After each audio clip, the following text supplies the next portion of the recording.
Noong unang panahon, inaabot ng maraming buwan bago makarating ang mga produkto mula sa isang bansa patungo sa iba. Ngunit sa paglipas ng panahon, unti-unting lumaki at naging mas moderno ang mga cargo vessel na siyang nagsisilbing gulugod ng pandaigdigang kalakalan. Sa kasalukuyan, mahigit 70% ng lahat ng produktong ginagamit natin araw-araw.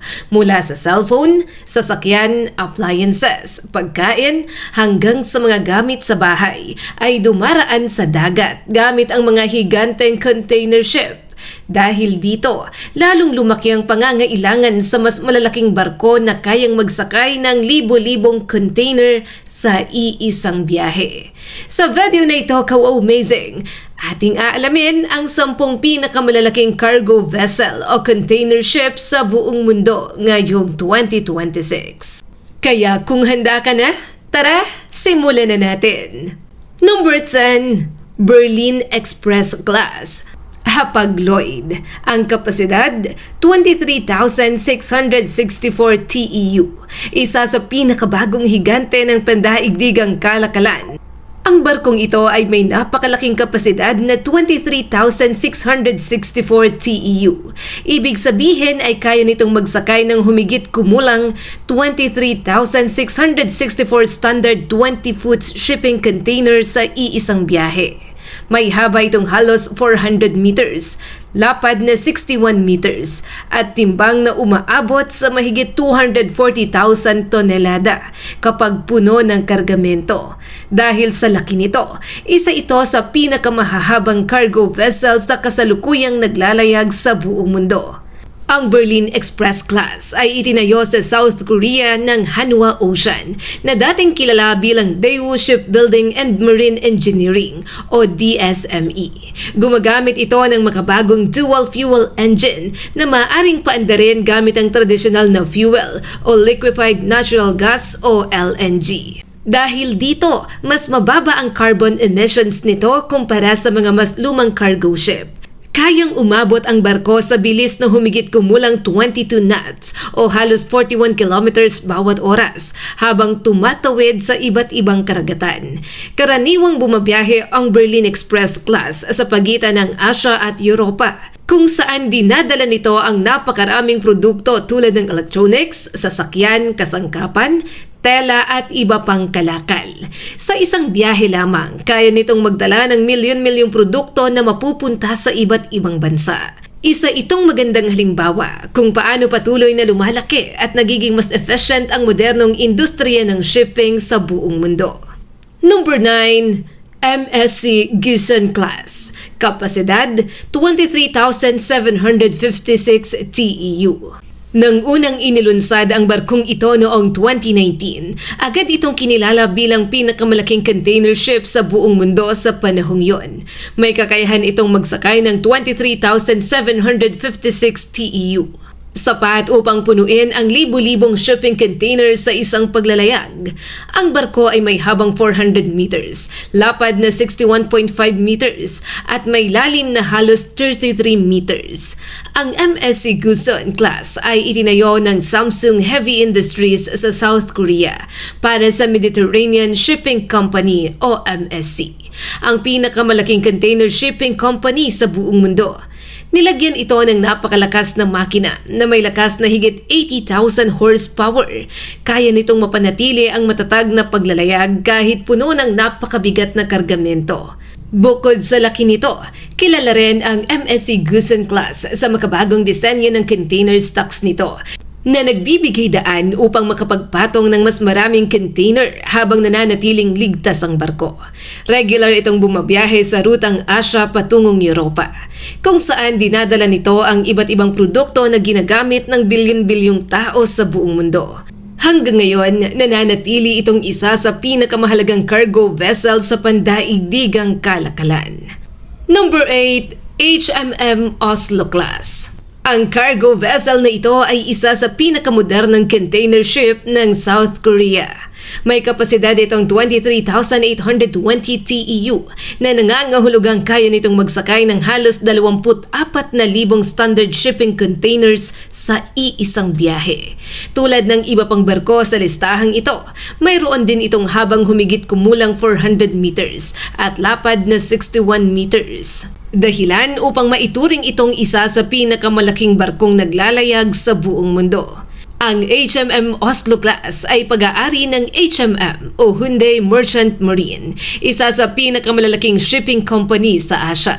Itinayo ito ng Samsung Heavy Industries gamit ang pinakabagong teknolohiya sa fuel efficiency at environmental protection. Nilagyan din ito ng advanced navigation systems, smart monitoring technology at energy-saving devices upang mabawasan ang konsumo ng gasolina at mapababa ang greenhouse gas emissions habang nasa dagat. Pangunahing bumabiyahe ang HMM Oslo Class sa rutang nag-uugnay sa China, South Korea, Singapore at iba't ibang pangunahing pantalan sa Europa. Dahil sa laki at kapasidad nito, napakalaki ng naitutulong nito sa pagpapabilis ng pandaigdigang kalakalan. Sa bawat paglalayag nito, milyon-milyong produkto ang naipapadala sa iba't ibang bahagi ng mundo. Kaya isa ito sa mga barkong may malaking ambag sa modernong ekonomiya. Number 7. HMM Algeciras Class. Sa ikapitong pwesto naman, kaw-amazing ang HMM Algeciras Class, isa sa mga barkong nagtakda ng bagong pamantayan sa industriya ng container shipping. Nang ilunsad ang unang barko ng parehong klase noong 2020, kinilala ito bilang pinakamalaking container ship sa buong mundo sa panahong yon. May napakalaking capacity ito na 23,964 TEU na nangangahulugang kaya nitong magsakay ng halos 24,000 standard 20-foot containers sa isang biyahe. May haba itong 399.9 meters, lapad na 61 meters, at lalim na higit sa 33 meters. Dahilan upang maging isa ito sa pinakamalalaking sasakyang dagat na nagawa ng tao. Ang HMM Algeciras Class ay pag-aari ng HMM o Hyundai Merchant Marine ng South Korea at itinayo ng tatlong kilalang shipbuilder, ang Daewoo Shipbuilding and Marine Engineering, ngayon ay Hanwha Ocean, Hyundai Heavy Industries at Samsung Heavy Industries. Nilagyan ito ng napakalakas na makina na may lakas na higit sa 80,000 horsepower na nagbibigay rito ng pinakamataas na bilis na humigit kumulang 22 knots o halos 41 kilometers bawat oras. Bukod dito, mayroon din itong exhaust gas cleaning system, ballast water treatment system at iba pang makabagong teknolohiya upang mabawasan ang polusyon sa karagatan at makasunod sa mga pandaigdigang regulasyon sa kalikasan. Karaniwang ginagamit ang HMM Algeciras Class sa rutang nag-uugnay sa China, South Korea, Singapore at mga pangunahing pantalan sa Europa tulad ng Rotterdam, Hamburg at Felixstowe. Dahil sa napakalaki nitong kapasidad, mas maraming produkto ang naihahatid sa mas kaunting biyahe, kaya nababawasan ang gasto sa pagpapadala ng mga kalakal. Sa bawat paglalayag nito, libo-libong container na puno ng electronics, sasakyan, makinarya, kasangkapan, pagkain at iba pang produkto ang naipapadala sa iba't ibang bahagi ng mundo. Kaya isa ito sa pinakamahalagang barko sa pandaigdigang kalakalan. Number 6. Ever-Ace Class. Nasa ika-6 na pwesto naman ang napakalaking Ever-Ace Class, isa sa pinakasikat na container ship na pag-aari ng Evergreen Marine Corporation ng Taiwan. Nang unang ilunsad ang barkong Ever-Ace noong 2021, agad itong naging sentro ng atensyon dahil sa napakalaki nitong kapasidad na 23,992 TEU. Ibig sabihin, kaya nitong magsakay ng halos 24,000 standard shipping containers sa iisang paglalayag. May haba itong 400 meters, lapad na 61.5 meters, at may displacement na umaabot sa mahigit 235,000 tonelada kapag puno ng kargamento. Ang Ever-Ace Class ay itinayo ng Samsung Heavy Industries sa South Korea. Gumagamit ito ng napakalaking MAN B&W diesel engine na idinisenyo upang maging mas matipid sa konsumo ng gasolina habang nananatiling napakalakas ang hatak ng barko.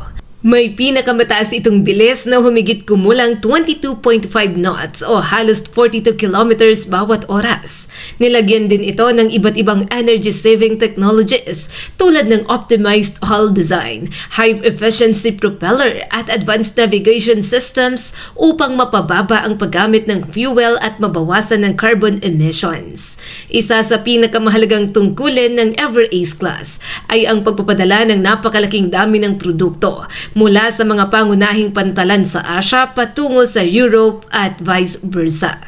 Dahil sa laki nito, kaya nitong maghatid ng milyon-milyong produkto sa isang biyahe lamang, kabilang ang mga cellphone, computer, sasakyan, appliances, tela at iba't ibang industrial equipment. Ang barkong ito ay patunay kung gaano kalaki ang naging pag-unlad ng modernong industriya ng shipping sa loob lamang ng ilang dekada. Number 5. Evergreen A-Class o Ever Alert. Ang kapasidad 24,004 TEU. Kawo-amazing ang Evergreen A-Class na kinakatawan ng napakasikat na barkong Ever Alert. Ito ang kaunahang container ship ng Evergreen na lumampas sa 24,000 TEU na may eksaktong kapasidad na 24,004 TEU. May haba itong 400 meters, lapad na 61.5 meters at taas na katumbas ng isang gusaling may mahigit 20 palapag. Dahil sa laki nito, isa ito sa pinakamalalaking barkong naglalayag sa karagatan ngayon. Ang Ever Alert ay itinayo ng Hudong Zonghua Shipbuilding sa China at inilunsad noong 2022. Gumagamit ito ng makabagong high-efficiency engine na may lakas na higit 80,000 horsepower na nagbibigay rito ng bilis na humigit kumulang 22 knots. Bukod sa napakalaki nitong kapasidad, idinisenyo rin ang barko upang maging mas environment-friendly. Mayroon itong energy-efficient hull design, intelligent voyage management system, at iba't ibang teknolohiyang nagpapababa sa fuel consumption at greenhouse gas emissions. Ang pangunahing ruta ng Ever Alert ay ang pagitan ng silangang Asya at Europa, kung saan napakalaki ng pangangailangan sa transportasyon ng mga produkto. Sa isang biyahe lamang, kaya nitong magdala ng sapat na container upang punuin ang daan-daang tren o libo-libong malalaking truck kung ililipat ang lahat ng kargamento sa lupa. Dahil dito, malaki ang naitutulong ng Ever Alert sa pagpapabilis ng pandaigdigang kalakalan at sa pagpapanatiling sapat ang supply ng mga produkto sa iba't ibang bansa. At narito na tayo sa number 4 Kawo-amazing, MSC Tessa Class. Ang kapasidad 24,116 TEU. Isa sa mga pinakabagong henerasyon ng mga mega container ships na pag-aari ng Mediterranean Shipping Company o MSC, ang pinakamalaking container shipping company sa buong mundo. Ang barkong ito ay may napakalaking kapasidad na 24,116 TEU na nangangahulugan na kaya nitong magsakay ng mahigit 24,000 standard 20-foot shipping containers sa iisang biyahe. Tulad ng iba pang barko sa listahang ito, mayroon itong habang 400 meters, lapad na 61.5 meters, at taas na halos katumbas ng isang gusaling may mahigit 20 palapag kapag isinama ang mga nakasalansang container. Ang MSC Tessa Class ay itinayo ng Hudong Zonghua Shipbuilding sa China at unang inilunsad noong 2023. Nilagyan ito ng napakalakas na MAN B&W low-speed diesel engine na may lakas na higit 80,000 horsepower na nagbibigay rito ng pinakamataas na bilis na humigit kumulang 22 knots o halos 41 kilometers bawat oras. Gumagamit din ito ng mga makabagong teknolohiya tulad ng Intelligent Navigation System, Optimized Hull Design at Energy-Saving Devices upang mabawasan ang konsumo ng gasolina at mapababa ang carbon emission habang naglalayag. Pangunahing bumabiyahe ang MSC Tessa Class sa rutang Asia-Europe, ang isa sa pinakaabalang shipping route sa buong mundo.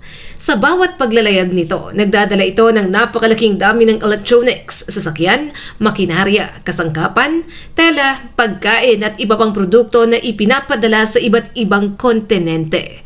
Dahil sa napakalaki nitong capacity, mas kaunting biyahe ang kailangan upang maihatid ang parehong dami ng kargamento, kaya mas napapababa ang gastos sa pandaigdigang kalakalan.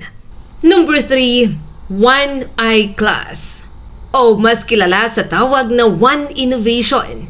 Ang One ay nangangahulugang Ocean Network Express, isang malaking shipping company na nabuo mula sa pagsasanib ng tatlong pinakamalalaking Japanese shipping companies. Ang One Innovation ay may napakalaking kapasidad na 24,136 TEU. Kaya nitong magsakay ng higit 24,000 standard containers sa iisang biyahe. May haba itong 400 meters, lapad na 61.4 meters at isa sa pinakamodernong disenyo ng container ship sa kasalukuyan. Ang barkong ito ay itinayo ng Japan Marine United Corporation at Yang Zhejiang Shipbuilding gamit ang pinakabagong teknolohiya sa industriya ng paggawa ng barko. Nilagyan ito ng high-efficiency engine, advanced digital monitoring system, at mga teknolohiyang nagpapababa ng fuel consumption habang pinananatili ang mataas na performance. Kayang maglayag ng barkong ito sa bilis humigit kumulang 22 knots, kahit puno ng libu-libang container na may kabuuang bigat na umaabot sa daan-daang libong tonelada. Isa sa mga dahilan kung bakit napakahalaga ng One I-Class ay ang kakayahan nitong magsilbing tulay ng pandaigdigang kalakalan sa pagitan ng Asia, Europa at North America. Sa bawat biyahe nito, milyon-milyong produkto ang naihahatid sa iba't ibang bansa. Kabilang ang mga smartphone, computer, sasakyan, medical equipment at iba pang mahalagang kalakal. Ang One Innovation ay isa ring halimbawa kung paano pinagsasama ng modernong teknolohiya at engineering ang napakalaking kapasidad at mas mababang epekto sa kalikasan. Number 2, OOCL G-Class o OOCL Spain. Pasok sa ikalawang pwesto ang OOCL G-Class na kinakatawan ng barkong OOCL Spain. Nang ilunsad ito noong 2023, agad itong naging isa sa pinakamalaking container ship sa buong mundo. May napakalaking kapasidad na 24,188 TEU na nangangahulugan na kaya nitong magsakay ng mahigit 24,000 standard shipping containers sa iisang paglalayag. May haba itong 399.99 meters, lapad na 61.3 meters, at isa sa pinakamalawak na deck na makikita sa isang cargo vessel. Ang OOCL Spain ay itinayo ng Nantong Cosco Key Ship Engineering sa China para sa Orient Overseas Container Line o OOCL. Gumagamit ito ng makabagong performance engine na may lakas na higit 80,000 horsepower at kayang maglayag sa bilis na humigit kumulang 22 knots. Nilagyan din ito ng artificial intelligence-based monitoring system, fuel optimization technology, at iba't ibang kagamitan upang mabawasan ng carbon emissions at mapahusay ang kaligtasan ng barko sa mahabang biyahe. Karaniwang ginagamit ang OOCL Spain sa rutang nag-uugnay sa mga pangunahing pantalan ng China, South Korea, Singapore at Europe. Dahil sa laki ng kapasidad nito, kaya nitong magdala ng napakaraming produkto sa isang paglalayag. Kaya malaking tulong ito sa pagpapababa ng gasto sa shipping at pagpapanatiling sapat ang supply ng mga produkto sa buong mundo. Hanggang ngayon, kabilang pa rin ito sa pinakamoderno at pinakamalalaking cargo vessel na naglalayag sa ating karagatan. At narito na tayo sa number 1 ka-wow-mazing. Ang nangunguna sa ating listahan, MSC Irina Class. Ito ang opisyal na pinakamalaking cargo vessel o container ship sa buong mundo ngayong 2026. Ang higanteng barkong ito ay may napakalaking kapasidad na 24,346 TEU, ang pinakamataas na kapasidad na naitala sa kasaysayan ng container shipping. Ibig sabihin, kaya nitong magsakay ng higit 24,000 standard 20-foot shipping containers sa iisang biyahe. May haba itong eksaktong 399.99 meters, lapad na 61.3 meters, at napakalawak na deck na kayang magsalansan ng mga container ng higit sa 20 palapag ang taas mula sa ibabaw ng dagat. Ang MSC Arena class ay itinayo ng Jiangsu Yangzijiang Shipbuilding Group sa China para sa Mediterranean Shipping Company o MSC. Nilagyan ito ng pinakabagong henerasyon ng high-efficiency engine, advanced digital navigation system, intelligent voyage optimization technology, at iba't ibang energy-saving innovations upang mabawasan ang konsumo ng fuel at carbon emissions. Sa kabila ng napakalaki nitong sukat, kaya pa rin itong maglayag sa bilis na humigit kumulang 22 knots o halos 41 kilometers bawat oras, habang ligtas na dinadala ang napakalaking kargamento sa iba't ibang bahagi ng mundo. Ang MSC Arena class ang sumisimbolo sa pinakamataas na antas ng modernong engineering sa industriya ng shipping. Pangunahing bumabiyahe ito sa rutang Asia-Europe, kung saan napakalaki ng pangangailangan sa transportasyon ng mga kalakal. Sa isang biyahe lamang ay kaya nitong magdala ng milyon-milyong produkto na mapupunta sa mga tindahan, pabrika at tahanan sa iba't ibang bansa. Hindi katakataka kung bakit tinatawag itong tunay na hari ng mga cargo vessel, at hanggang ngayong 2026, wala pang ibang container ship na nalalagpasan ang napakalaki nitong kapasidad. At dahil nakarating ka sa puntong ito ka-amazing, meron akong bonus fact para sa'yo. Alam mo ba na sa kabila ng napakalaki at napakamoderno ng mga cargo vessel na ito, marami sa mga crew na nagpapatakbo rito ay mga Pilipino? Ang Pilipinas ay kinikilala bilang isa sa pinakamalaking pinagkukunan ng mga seafarers sa buong mundo. Tinatayang daan-daang libong Pilipinong marino ang nagtatrabaho sa iba't ibang uri ng barko, kabilang ang mga container ship, oil tanker, bulk carrier at cruise ship. Dahil sa kanilang husay, disiplina at mahusay na pagsasalita ng Ingles, mataas ang tiwala ng mga international shipping companies sa kakayahan ng mga Pilipinong seafarer. Sa katunayan, sa marami sa mga pinakamalalaking cargo vessel sa listahang ito, karaniwan ang makakita ng mga Pilipinong opisyal at tripulante gaya ng kapitan, chief mate, chief engineer, second engineer, bosun, able seaman, ordinary seaman, oiler, fitter, electrician, cook, at iba pang mahahalagang posisyon.